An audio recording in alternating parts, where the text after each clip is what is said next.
العلماء الأجلاء، إخواني الأفاضل، بداية أود أن أحييكم جميعا بالمحبة والتقدير. السلام عليكم ورحمة الله وبركاته. أسأل الله تعالى أن يجعل شهر رمضان المبارك موسم خير وبركة لشعبنا وللعالم الإسلامي. يأتي الشهر الفضيل وقلوبنا جريحة بسبب الإبادة الجماعية التي تحصل بحق المسلمين في فلسطين، وتتعرض غزة لهمجية غير مسبوقة أمام أعين العالم. وفي غزة ينتهك القانون والأخلاق وجميع القيم الإنسانية، والصهاينة القتلة المتعطشون للدماء يرتكبون جريمة الإبادة الجماعية في غزة منذ شهور. أصبحت الصهيونية اليوم تهديداً عالمياً يهدد البشرية بأسرها لما تتضمنه من عقيدة وأفكار محرفة ولما تطبقه من سياسة قذرة.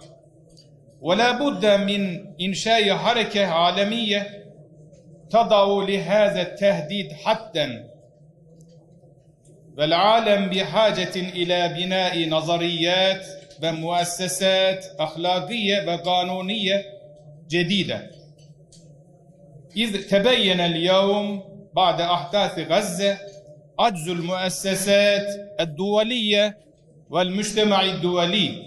أود أن ألفت نظركم إلى موضوع مهم، إلى وحدة الأمة. إن إنهاء أنواع الظلم والمآسي في العالم الإسلامي مسؤولية تقع على عاتق المسلمين قبل غيرهم، ويرتبط إنقاذ غزة وتحرير الأقصى والقدس وسلامة تركستان الشرقية ارتباطا وثيقا باتحاد المسلمين وجمع كلمتهم وتضامنهم وتعاونهم. أتمنى أن يكون الشهر الفضيل وسيلة للنهضة وصهوة جديدتين في الأمة. إخواني الأعزاء، إن التفرق هو مشكلة المسلمين الكبرى والأساسية، ومع الأسف الشديد نرى تحول العالم الإسلامي إلى أوطان لحزن والألم تشهد التفرق والفتن بسبب الصراعات المذهبية والعرقية والتنظيمات الإرهابية المستغلة للدين والحروب بالوكالة. وفشل المسلمين في اتخاذ قرار موحد وسلوك موحد في أهم القضايا الإسلامية يؤدي بهم إلى العجز. لن يحل المسلمون مشاكلهم ولن يكونوا هداة لبشرية ما لم يتحدوا ويجمعوا قواهم وإمكانياتهم المختلفة، وما لم يتبنوا سياسات قائمة على العقل والحكمة والثقة بالنفس. وحين يتم اتحاد المسلمين يتغير العالم.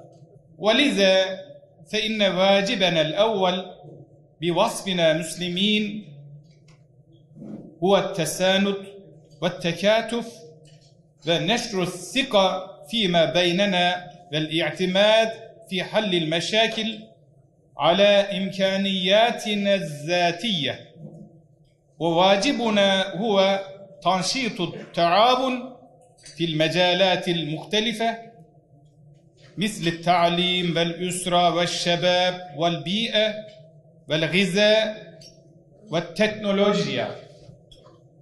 وواجبنا هو اتخاذ موقف موحد من الظالمين والمحتلين، وواجبنا هو تزييد العمل الجماعي عن طريق الجهات الدينية والمؤسسات المدنية والمجالس الفقهية. ولا ننسى أن لإرشاد العلماء أهمية قصوى في توحيد جهود الأمة. ختاماً، نسأل الله تعالى أن يجعل شهر رمضان وسيلة للسلامة البلاد والعباد ونشر الطمأنينة والسكينة في جميع أنحاء العالم عامة وفي البلدان الإسلامية خاصة. وأحييكم بمحبة، والسلام عليكم ورحمة الله وبركاته.